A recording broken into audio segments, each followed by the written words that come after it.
Hello दोस्तों, मेरे साथी आप सभी को मेरा नमस्कार। अपने वादे के अनुसार हाजिर हूँ एक और नए वीडियो के साथ। अब आपका इंतजार खत्म हुआ तो चलिए शुभारंभ करते हैं। लेकिन वीडियो को शुरू करने से पहले आप सबसे एक रिक्वेस्ट है कि अभी तक आपने चैनल को सब्सक्राइब नहीं किया है तो प्लीज़ चैनल को सब्सक्राइब करें, वीडियो को लाइक करें एंड मोस्ट इम्पोर्टेंट थिंग अपने सभी चैनल वालों के साथ में यह वीडियो शेयर करें। धन्यवाद। तो बढ़ते हैं वीडियो की तरफ।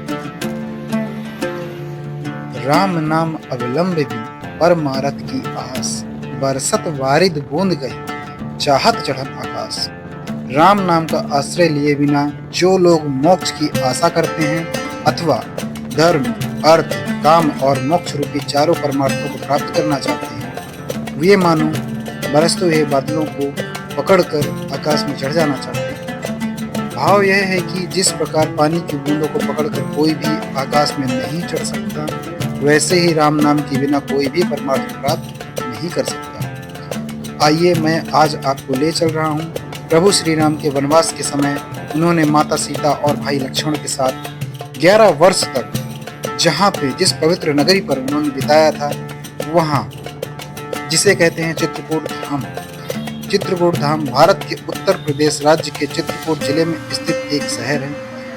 यह उस जिले का मुख्यालय भी है।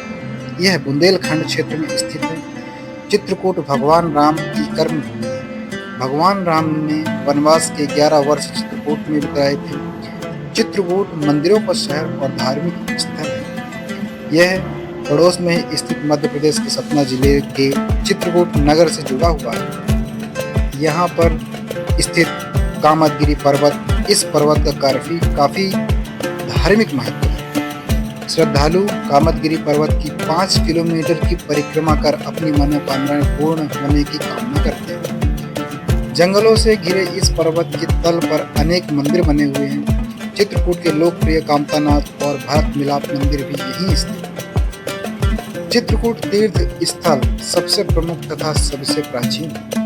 ऐसी मान्यता है कि कामदगिरी पर्वत की परिक्रमा करने से लोगों की सभी मनोकामनाएं पूर्ण होती हैं। यहाँ हर साल लाखों श्रद्धालु अपनी मनोकामनाएं लेकर आते हैं तथा नंगे पैर परिक्रमा लगाते हैं। कामदगिरी के मुख्य देव भगवान कामतानाथ हैं। इसके दर्शन और परिक्रमा मात्र से दर्शनार्थी श्रद्धालु के सभी मनोरथ पूर्ण हो जाते हैं। इसीलिए इसे कामदगिरी कहते हैं। इस गिरिराज का तो महत्व अनादिकाल से चला आ रहा है, लेकिन भगवान राम द्वारा वनवास अवधि में लघु भ्राता लक्ष्मण और जनक नंदिनी माता सीता के साथ यहाँ प्रवास करने पर इसकी महत्ता और बढ़ गई है। चित्रकूट का सबसे महत्वपूर्ण स्थान कामदगिरी है। राम घाट से स्नान करने के बाद अधिकतर लोग कामदगिरी के मुख्य दरवाजे पर आते हैं और यहीं से परिक्रमा प्रारंभ करते हैं। यात्रा राम घाट से प्रारंभ होती है। राम घाट वह घाट है जहाँ प्रभु राम नित्य स्नान करते थे। मंदाकिनी और पयस्विनी के संगम स्थल राम घाट पर ही श्री राम ने अपने पिता दशरथ का पिंडदान किया था। यह वही प्रसिद्ध घाट है जिसके बारे में कहा गया है कि चित्रकूट के घाट पर भई संतन की भेंट तुलसीदास चंदन घिसे तिलक देत रहे। इसी पर्वत के तल पर कामतानाथ का मंदिर स्थित विंध्य पर्वत पर हनुमान जी का एक विशाल मूर्ति के सामने तालाब में झरने से पानी गिरता है। कहा जाता है कि लंका दहन से आए हनुमान के आराम के लिए बनवाई थी हनुमान धारा के ऊपर सीता रसोई। कामदगिरी परिक्रमा का मार्ग बहुत ही स्वच्छ और सुंदर है।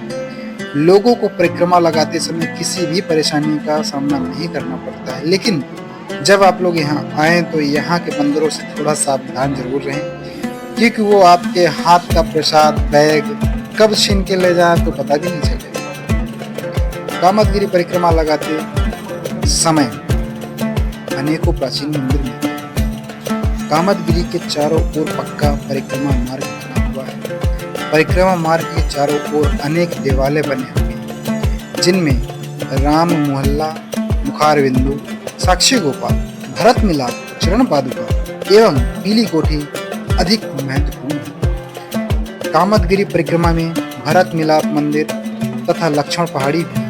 लक्ष्मण पहाड़ी में लोग सीढ़ियों तथा रोपवे से भी जाते हैं। लक्ष्मण पहाड़ी से कामदगिरी पर्वत का बहुत ही मनोहर दृश्य दिखता है। लक्ष्मण पहाड़ी कामदगिरी पहाड़ी के पास है। कामदगिरी पहाड़ी की परिक्रमा करते समय लक्ष्मण पहाड़ी पर भी जाया जा सकता है। इस पहाड़ी पर राम, लक्ष्मण और भरत जी का मंदिर है। आगे देखते हैं हम राम घाट की बात। राम घाट वह है जहां प्रभु श्री राम नित्य में स्नान किया करते थे। इसी घाट पर राम भरत मिलाप मंदिर है और इसी घाट पर गोस्वामी तुलसीदास जी की प्रतिमा भी है। मंदाकिनी नदी के तट पर बने राम घाट में अनेक धार्मिक क्रियाकलाप चलते रहते हैं। घाट में गेरुआ वस्त्र धारण किए हुए साधु संतों का भजन और कीर्तन करते हुए देख बहुत अच्छा महसूस होता है। शाम को होने वाली यहाँ की आरती मन को काफी सुकून पहुंचाती है। जानकी कुंड राम घाट से 2 किलोमीटर की दूरी पर मंदाकिनी नदी के किनारे जानकी कुंड स्थित है। जनक पुत्री होने के कारण सीता को जानकी कहा जाता है। माना जाता है कि जानकी यहाँ स्नान करती थी। जानकी कुंड के समय फिर राम जानकी रघुवीर मंदिर और संकट मोचन मंदिर है। स्फटिक शिला जानकी कुंड से कुछ ही दूरी पर मंदाकिनी नदी के किनारे यह शिला स्थित है। माना जाता है कि शिला पर सीता के पैरों के निशान मुद्रित हैं। कहा जाता है कि जब वह इस शिला पर खड़ी थी तो जंगल ने काक रूप धारण कर उन्हें चोंच मारी थी। इस शिला पर राम और सीता बैठकर चित्रकूट की सुंदरता निहारते थे। स्फटिक शिला से लगभग 4 किलोमीटर की दूरी पर घने वनों से घिरा एकांत आश्रम स्थित है। इस आश्रम में अत्रि मुनि, अनुसुईया, दत्तात्रेय और दुर्वासा मुनि की प्रतिमा स्थित है। गुप्त गोदावरी नगर से 18 किलोमीटर की दूरी पर गुप्त गोदावरी स्थित है। यहाँ 2 गुफाएं हैं। एक गुफा चौड़ी और ऊंची है। प्रवेश द्वार सकरा होने के कारण इसमें आसानी से नहीं घुसा जा सकता। गुफा के अंत में एक छोटा तालाब है जिसे गोदावरी नदी कहा जाता है। दूसरी गुफा लंबी और सकरी है जिसमें हमेशा पानी बहता रहता है। कहा जाता है कि इस गुफा के अंत में राम और लक्ष्मण ने दरबार लगाया था। हनुमान धारा पहाड़ी के शिखर पर स्थित हनुमान धारा में हनुमान की एक विशाल मूर्ति है। मूर्ति के सामने तालाब में झरने से पानी गिरता रहता है। कहा जाता है कि यह धारा श्री राम ने लंका दहन से आए हनुमान के आराम के लिए बनवाई थी। पहाड़ी के शिखर पर ही सीता रसोई है। यहाँ से चित्रकूट का सुंदर दृश्य देखा जा सकता है। माना जाता है कि हनुमान धारा जाने के लिए 500 से अधिक सीढ़ी हैं। भरतकूप कहा जाता है कि भगवान राम के राज्याभिषेक के लिए भरत ने भारत की सभी नदियों से जल एकत्रित कर रखा था। अत्रि मुनि के परामर्श पर भरत ने जल एक कूप में रख दिया था। इसी कूप को भरतकूप के नाम से जाना जाता है।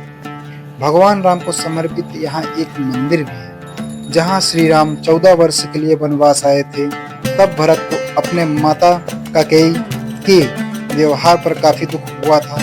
वे अयोध्या वासियों को साथ लेकर श्री राम को मनाने चित्रकूट आए थे। साथ में भगवान राम का राज्याभिषेक करने के लिए समस्त तीर्थों का जल भी लाए थे। लेकिन भगवान राम 14 वर्ष वनवास के लिए दृढ़ प्रतिज्ञा थे। इस पर भरत काफी दुखी हुए थे और अपने साथ लाए समस्त तीर्थों के जल को वहीं के कुएं में डाल दिया। केवल अपने साथ भगवान श्री राम की खड़ाहू लेकर वापस चले गए। तभी से इस स्थल का नाम भरतकूप पड़ गया। आवागमन के लिए बात करते हैं। आवागमन वायु मार्ग चित्रकूट का नजदीकी विमान स्थल है। चित्रकूट के देवांगना पहाड़ी पर स्थित है। यह उत्तर प्रदेश का पहला टेबल टॉप हवाई अड्डा। यह थी चित्रकूट के बारे में कुछ जानकारी। अब आगे जानते हैं कि यहाँ पहुंचा कैसे जा सकता है। वायु मार्ग चित्रकूट का नजदीकी विमान स्थल चित्रकूट है।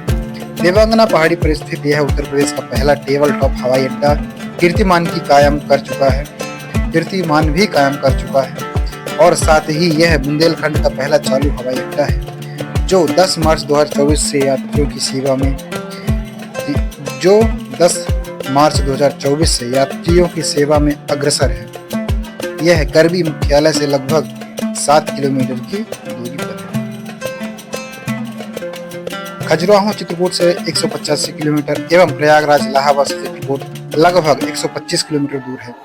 लखनऊ हवाई अड्डे से भी चित्रकूट पहुंचा जा सकता है। प्रयागराज और लखनऊ से बस ट्रेनें लगातार उपलब्ध हैं। चित्रकूट से 8 किलोमीटर की दूरी पर चित्रकूट धाम निकटतम रेलवे स्टेशन है। प्रयागराज, जबलपुर, बांदा, दिल्ली, झांसी, हावड़ा, आगरा, मथुरा, लखनऊ, कानपुर, ग्वालियर, झांसी, रायपुर, कटनी, मुगलसराय, वाराणसी, बांदा आदि शहरों से यहाँ के लिए रेलगाड़ियाँ चलती रहती हैं। इसके अलावा शिवरामपुर रेलवे स्टेशन पर उतर कर भी बसें और 2 व्हीलर लिए जा सकते हैं। शिवरामपुर रेलवे स्टेशन की दूरी चित्रकूट से 4 किलोमीटर है। चित्रकूट के लिए प्रयागराज, बांदा, झांसी, महोबा, कानपुर, छतरपुर, सतना, अयोध्या, लखनऊ, मैहर आदि शहरों से नियमित बस सेवाएं कंटिन्यू चलती रहती हैं। दिल्ली से भी चित्रकूट के लिए बस सेवाएं उपलब्ध हैं। शिवरामपुर से भी बसें और 2 व्हीलर उपलब्ध हैं। यहाँ से चित्रकूट की दूरी केवल 4 किलोमीटर है। तो दोस्तों, कैसा लगा आपको यह चित्रकूट का थोड़ा सा दर्शन?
मौका मिला। बोलिए भरत महाराज की।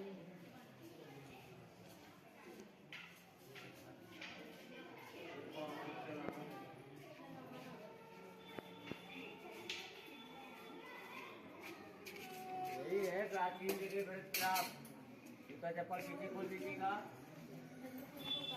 हाँ, जूता चप्पल पीछे।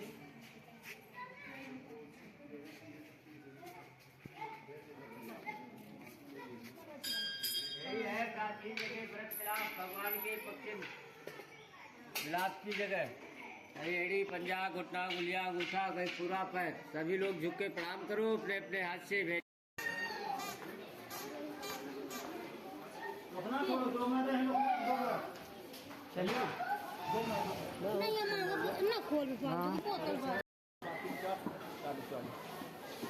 श्री कामदगिरी ज्योति मुखारविंद।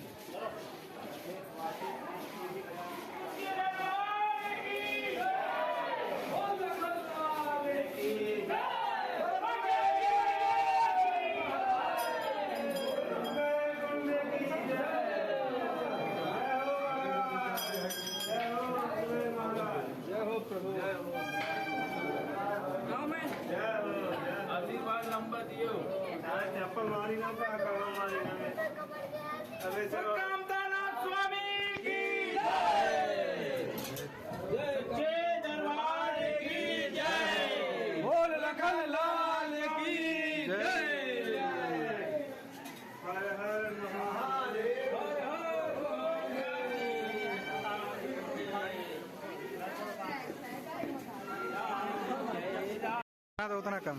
अरे कम हम तुम बढ़ा है 20 निकालना है 25 निकालना है 30